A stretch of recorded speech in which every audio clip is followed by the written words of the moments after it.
See broken beyond repair. I see healing beyond belief. When you see too far gone, I see you one step away from home. How many times can one heart break? It was never supposed to be this way. Look in the mirror, but you find someone. Good evening, you and welcome to never Life thought Conversations. you'd be. Here at Bethel, we're going to move into season 3 with our Life Conversations. We've had such a good experience with these, and hopefully you've enjoyed them as well. As you can see, we're kind of in a different setting. Season 1 and Season 2, we moved into a couple different locations in our sanctuary.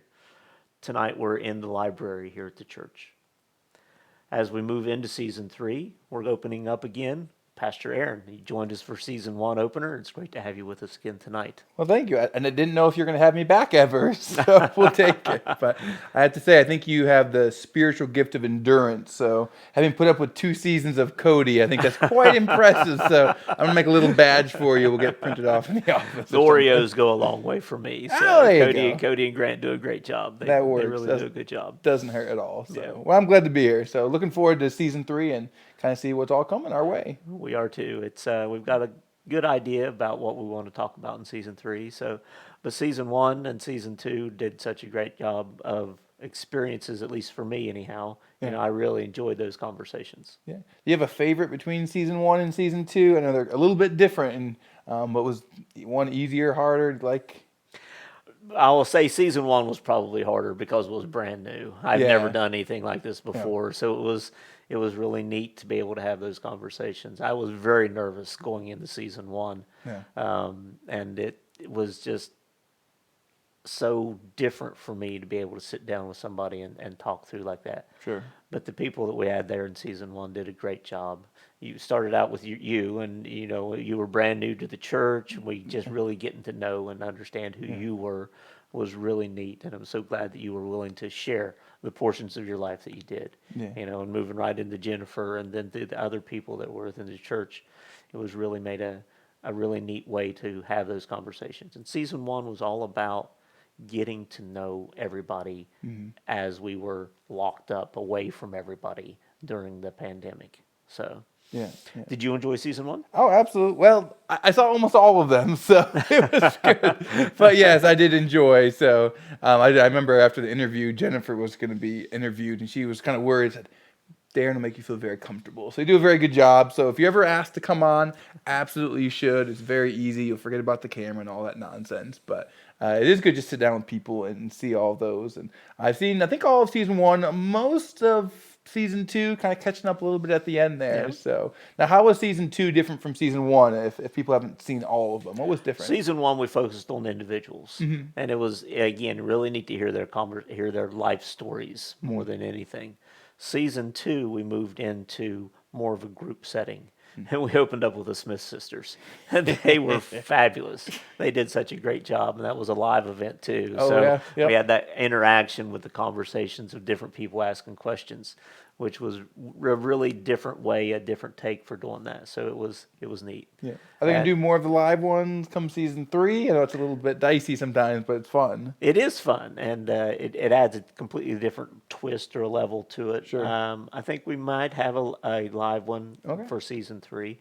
I would like to see that. I think those really worked out well. But I think most of them will be recordings. Yeah. Now there were a couple of groups that you guys brought in. I remember watching with the officers that came in different things. Is that harder, just from your standpoint? I'm curious to interview basically 3 people instead of just one, a conversation one-on-one. Now it's a group dynamic. Was that much harder? Did it flow easy? What was the thoughts?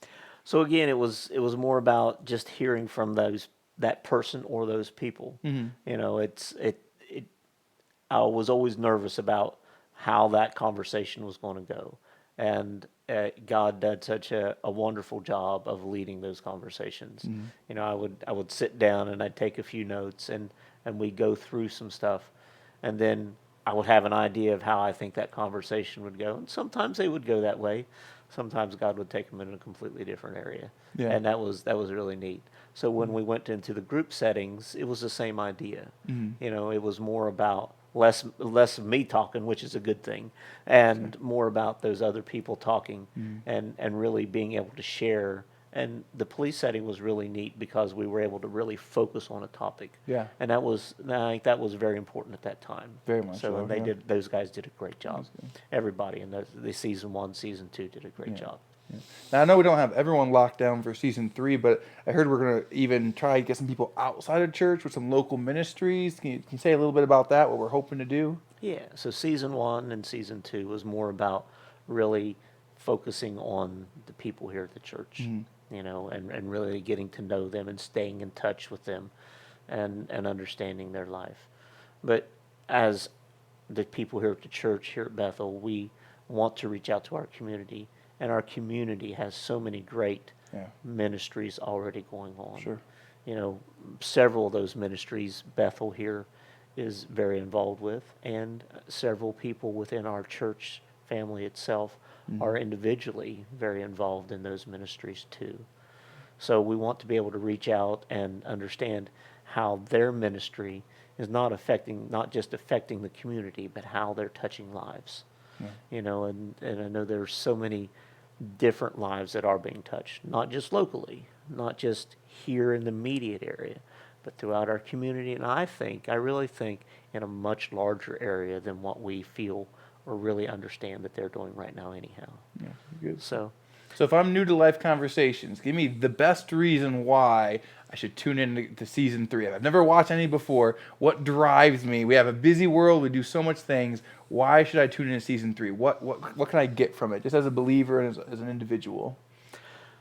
So much like season 1 and season 2, when we would have those conversations, God would lead those conversations. And, to me, I was so blessed with that.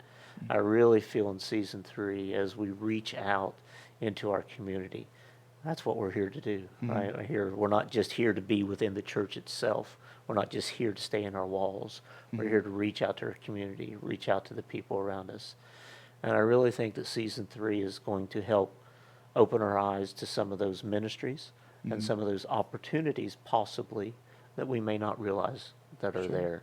So season 3 is going to really pull in for us, and at least for me, a better understanding of some of those other ministries, some of those other people, maybe even some of those other topics that are affecting us, not just locally, but as nationally and as throughout the world, that I think are really going to be able to help us focus and understand how Jesus, who also lived in that highly political world in his time, dealt with those same things.